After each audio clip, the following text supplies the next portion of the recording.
ऊंट में पेट्रोल डलवाने रास्ते में रुका तो वॉशरूम देखकर अपनी टंकी खाली करने चल दिया, लेकिन साला वहाँ जाकर नहाने लगा। बहुत मजा आ रहा है यहाँ पे। तभी गब्बर मौका देखकर चुम्मे की दुकान खोलकर प्यार की पुंगी बजाने लगा,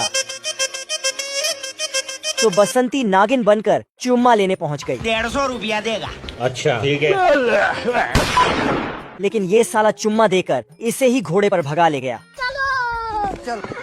बंटी टंकी खाली करके आया तो देखा उसकी बसंती गब्बर संग भाग गई। गब्बर बसंती को भगाकर एक टेंट में ले आया, लेकिन साला टेंट के अंदर तो महल था। क्या कारीगरी है। बंटी धूप गर्मी सहकर बसंती को बचाने आ रहा था, तभी साला ऊंट का टायर पंक्चर हो गया। यहाँ पहुँचाकर देखा दोनों की पिक्चर चल रही है। तेरी बहन ब्याह का मका नहीं। कुत्ता खिड़की से एक हसीन कुतिया को देखकर क्या माल है यार। साला तुरंत घड़ी का टाइम बदलकर 5 बजे कर दिया और मालिक को जबरदस्ती घुमाने ले जाने बोलने लगा। फिर पार्क पहुंचकर उसे खींचकर उसी जगह ले गया जहां कुतिया अपनी मालकिन के साथ बैठी थी।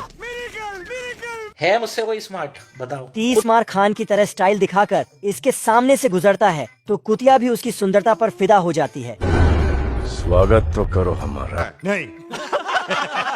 कैसे कैसे लोग रहते हैं यार यहाँ। कुत्ता अपनी प्रेम कहानी आगे बढ़ाने के लिए मालिक और कुतिया की मालकिन का चक्कर चलवाने के नाकाम कोशिशें करने लगता है। अरे बाप रे, क्या कर रहे हो तुम? फिर दोनों को रस्सी से जकड़कर पानी में गिरा देता है। कोई बात नहीं सेन्योरिटा, कोई बात नहीं। बड़े बड़े देशों में ऐसी छोटी छोटी बातें होती रहती हैं। और दोनों को एक दूसरे से प्यार हो जाता है। फिर मालिक और मालकिन की शादी होते ही कुत्ता भी कुतिया का हाथ मांगकर उससे ब्याह रचा लेता है। फिर चारों खुशी से एक घर में रहने लगते हैं।